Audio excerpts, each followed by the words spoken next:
Welcome to today's deep dive. I've got a pretty massive stack of research sitting right here just for you, and we are diving headfirst into a topic that is, frankly, kind of mind-blowing. It really is. It completely changes how you look at the physical world. Right, so we are unpacking a comprehensive scientific text that breaks down carbon and its compounds. Now, I know what you might be thinking right now, carbon. Like that black stuff in pencils and barbecue coal. Yeah, usually not the most thrilling image for people. Exactly. But the mission of this deep dive is to uncover a massive, almost unbelievable paradox. Think about this for a second. Carbon makes up a surprisingly meager 0.02% of the Earth's crust. Which is tiny. Just a fraction. And that's mostly locked away in the form of minerals, coal, and petroleum. And it only accounts for 0.03% of the atmosphere as carbon dioxide. Yet, despite those incredibly tiny fractions, this single element manages to be the fundamental building block of literally all living structures. Right, from the cells in your body to the trees outside. Yeah, the dog sleeping on your rug, plus millions of everyday items you interact with. It is a profound paradox, and our goal today is to look at exactly how that happens.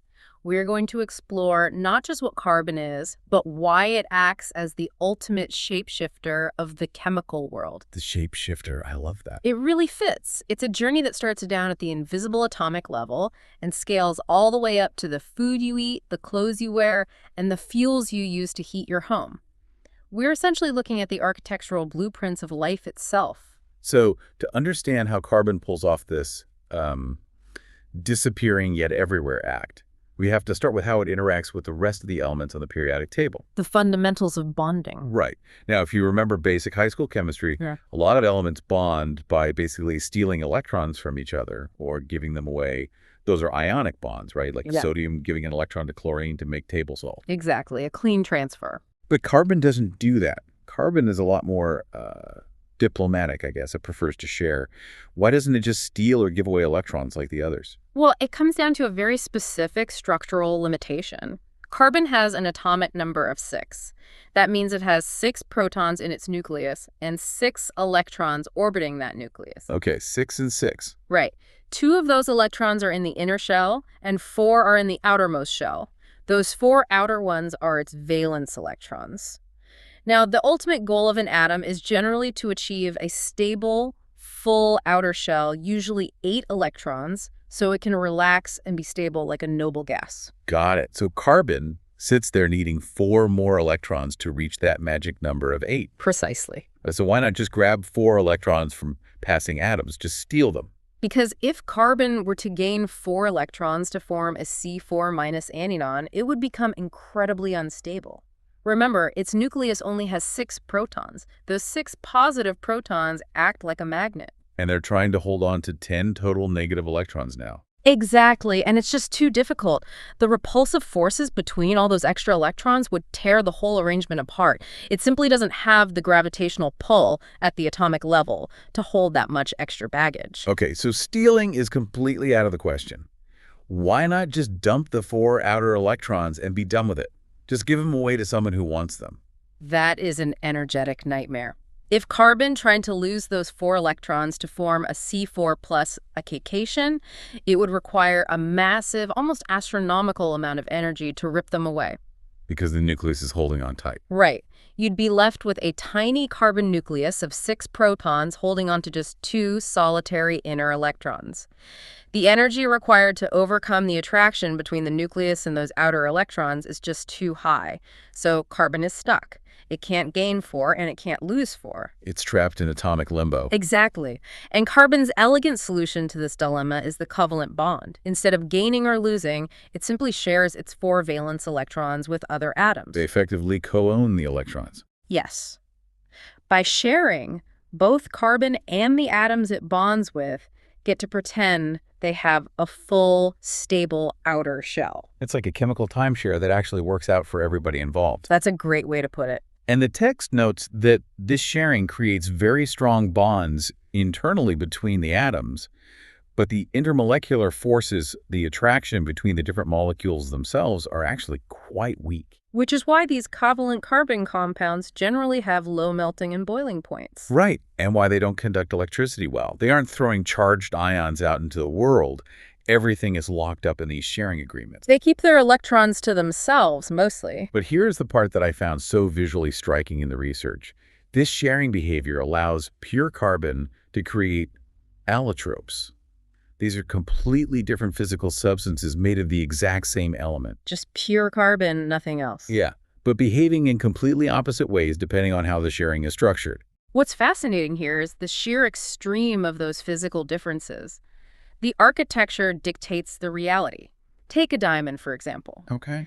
In a diamond, every single carbon atom shares its electrons with 4 other carbon atoms in a highly rigid three-dimensional network. There is no wiggle room. It's locked in perfectly. Exactly.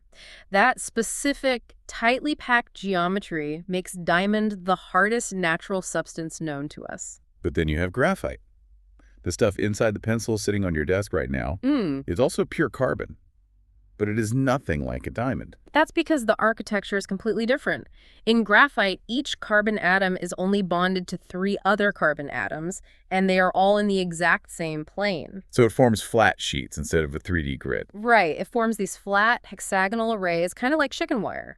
These flat sheets are stacked one above the other, but the bonds between the sheets are incredibly weak. So when you press a pencil to paper, those sheets just slide right off each other and leave a mark. That's why graphite is so soft and slippery.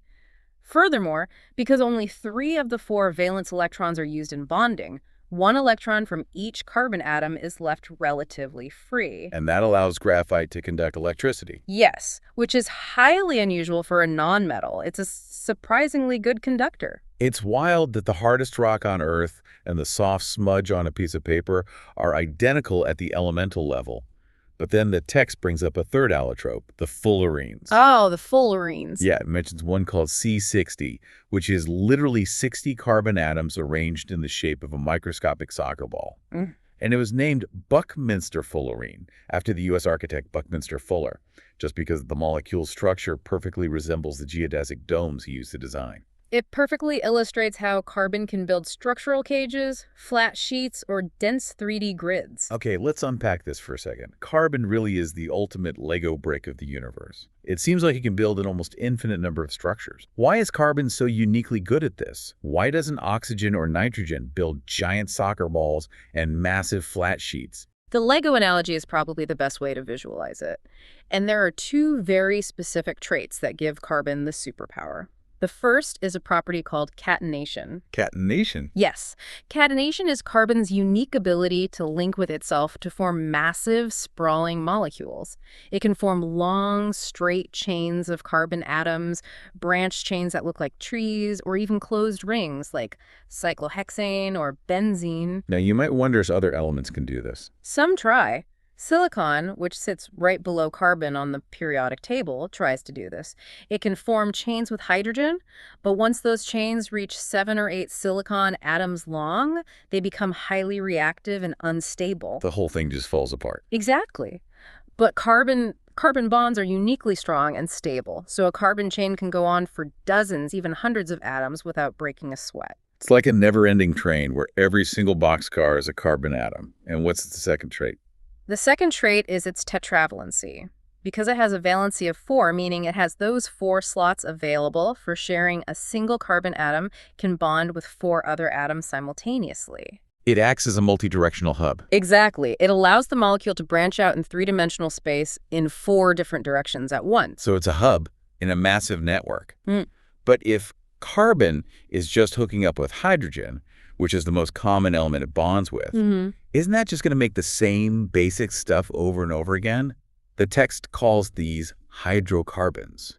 You'd think it would be repetitive, but it depends entirely on how they hold hands, so to speak. The sources break hydrocarbons down into 2 main categories based on the bonds. First, you have your saturated hydrocarbons. Saturated? Yes. This is where the carbon atoms are connected to each other by single bonds. They are entirely saturated with hydrogen atoms. There is no room to add anything else without breaking the chain. These are called alkanes, like methane or ethane. They're generally quite stable and not very reactive. Basically the chill, relaxed members of the carbon family. Exactly. But then you have unsaturated hydrocarbons. This is where carbon atoms double bond or even triple bond to each other. So they're sharing more than just one pair of electrons. Right.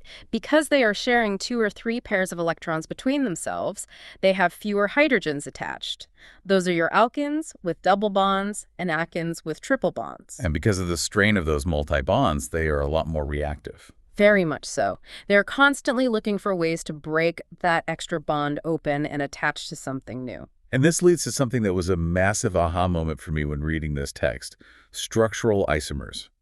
This proves that you can have molecules with the exact same chemical formula, the exact same ingredient list, that look and behave completely differently. This is a crucial concept. Let's use butane as an example. Right, butane. The formula is C4H10, 4 carbons, 10 hydrogens. If you hand those exact 14 pieces to a chemist, they can build 2 different things. They can snap those 4 carbons together in a single straight line, creating normal butane. Okay. Or they can take 3 carbons in a line and pop the 4th one on top of the middle carbon, creating a branch structure called isobutane. Both are perfectly valid.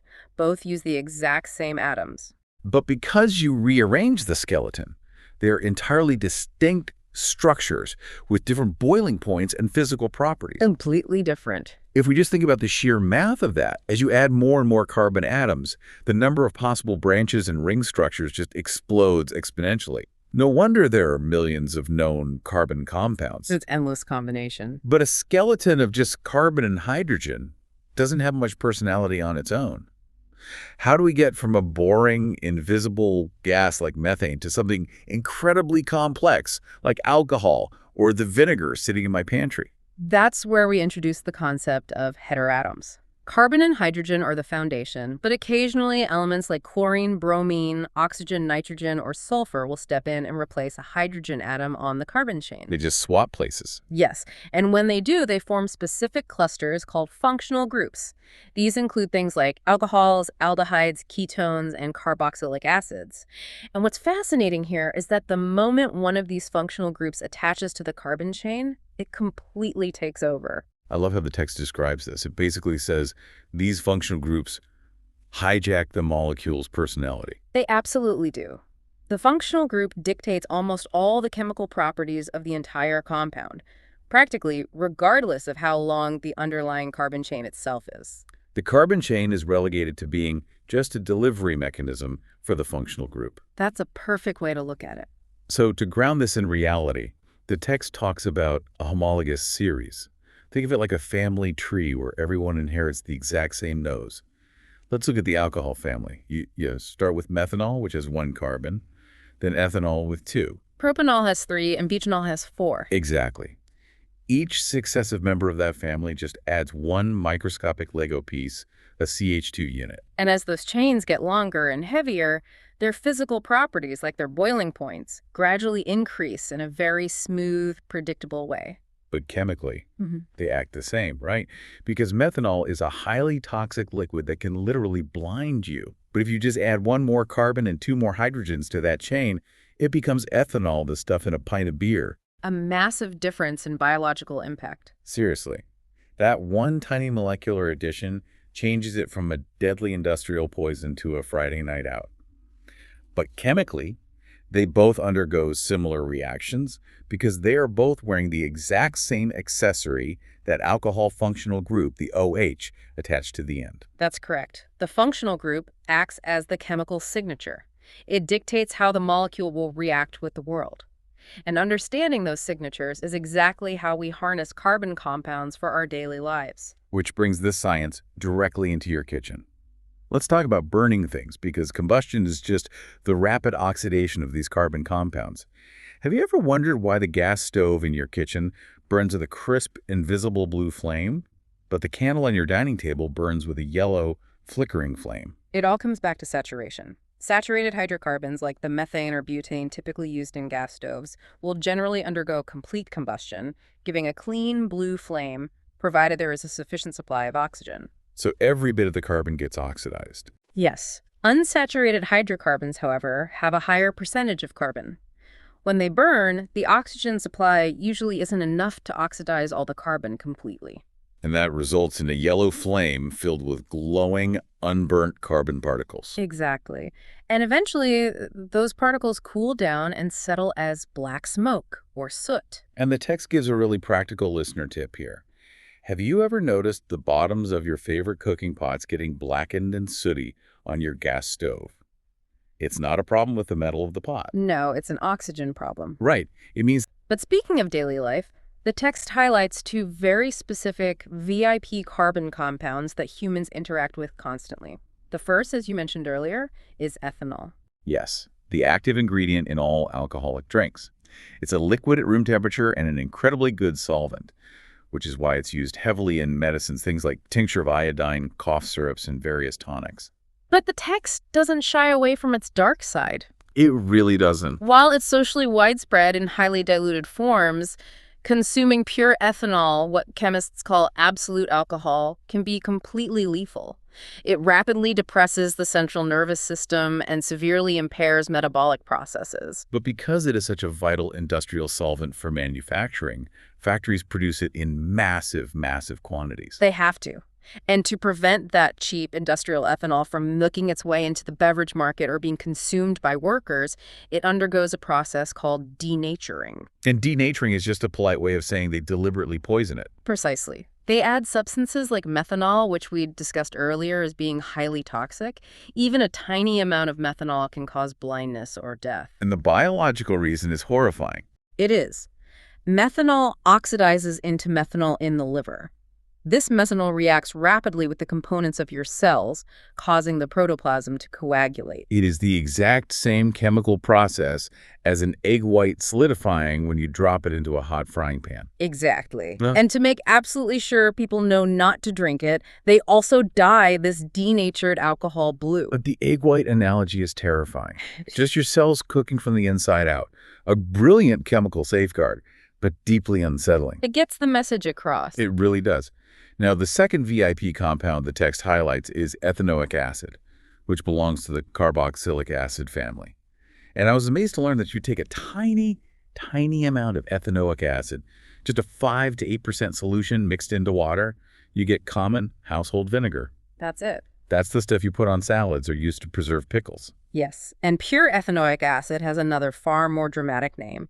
Its pure form has a melting point of 290 Kelvin, which is roughly 17 degrees Celsius, or about 62 degrees Fahrenheit. Sort of close to room temperature. Right. Because of this relatively high melting point, pure ethanoic acid will often freeze solid at room temperature during the winter in colder climates. That tendency to turn into an ice-like solid earned it the dramatic nickname glacial acetic acid. Glacial acetic acid. It sounds like a weapon from a sci-fi movie, not the stuff making my salad dressing tangy. It's all about concentration. Now here's where it gets really interesting. We've talked about carbon in fuels, we've talked about carbon in food and drink, but what about carbon for cleaning? A completely different application. Right. How exactly does soap wash away oily, greasy dirt from our bodies and clothes when we all know the golden rule of nature? Oil and water absolutely do not mix. This raises an important question about molecular design. How do you bridge the gap between two things that hate each other? Soap molecules are fascinating because they are essentially engineered to have a split personality. They are sodium or potassium salts of long-chain carboxylic acids. So picture a tadpole. One end of the molecule, the head, is the ionic end. This head is hydrophilic, meaning it loves water. It interacts strongly with water molecules. The tail. The other end, the long tail, is the carbon chain. That tail is hydrophobic. It is terrified of water, but it absolutely loves oil and grease. Okay, so imagine you've got pizza grease on your hands. You run them under the tap, and the water just slides right over the grease. It does nothing. Right. But then you add soap. Suddenly, these tadpole molecules are in an environment that stresses them out. The heads want to be in the water, but the tails are frantically trying to get away from the water. Exactly. And their physical solution to this panic is to arrange themselves into microscopic spherical clusters called micelles. Micelles. Yes. Inside the water-hating carbon tails all point inwards, clustering together to hide from the water. Meanwhile, the water-loving ionic heads point outwards, forming a protective, water-friendly shell. So when you scrub your hands, those hydrophobic tails desperately burrow into the pizza grease on your skin, acting like tiny anchors. They trap the oil securely in the center of the micelle. So you end up with millions of these little microscopic submarines with the grease trapped safely inside and a water-loving hull on the outside. When you rinse your hands, the flowing water grabs onto those hydrophilic heads and sweeps the whole submarine, dirt and all, right down the drain. It's an ingenious microscopic trap. It's brilliant chemistry. But there is a catch. Mhm. Sometimes you try to wash your hands or your clothes, and the soap just refuses to lather. Instead of nice bubbly foam, you get this gross, sticky, white, curdy scum. Why does that happen? That is the infamous problem of hard water. Hard water is simply water that contains a high amount of dissolved calcium and magnesium salts. And the soap doesn't like those salts. Not at all. When you drop regular soap into hard water, the soap molecules react with those calcium and magnesium ions instead of forming micelles. They form an insoluble solid precipitant. That's the white scum you see floating in the sink or sticking to your shower walls. Exactly. The minerals literally pull the soap out of the solution, rendering it useless. So you have to use a massive amount of soap just to overcome the minerals and get any actual cleaning action. So what's the scientific fix for hard water? The text points us straight to detergents. Detergents are the evolutionary upgrade to soap. Their structure is slightly different. They're usually sodium salts of sulfonic acids or ammonium salts. But the key difference is how they interact with minerals. Right. The charged ends of detergent molecules simply do not form insoluble precipitates with calcium and magnesium. They completely ignore those minerals. They do. Because they don't react with the hard water minerals, the detergents stay dissolved. They continue forming those dirt-trapping micelles, and they keep the foam flowing regardless of how hard the water is.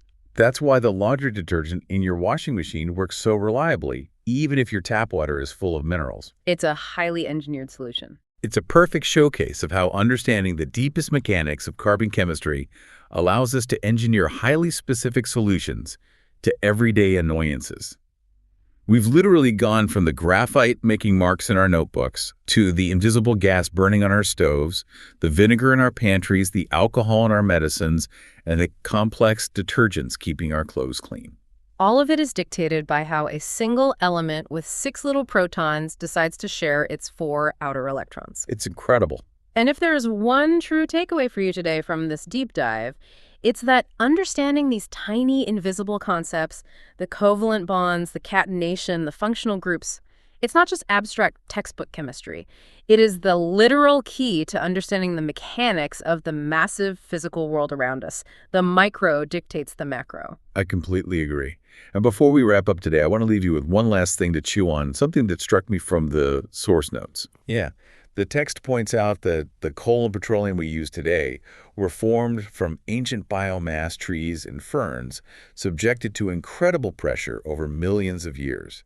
Basically, the fossil fuels we burn are fossilized sunlight, ancient buried carbon. That's true. But it also notes that we can harvest modern sugarcane, ferment the juice, and create ethanol to use as a clean fuel additive today. A modern carbon cycle. Exactly. So here is the question. Are we finally standing on the brink of a massive shift in human history? Are we finally moving away from mining the ancient carbon of the distant past and instead moving toward growing a real-time carbon economy powered by the sunlight of today? That's a fascinating perspective.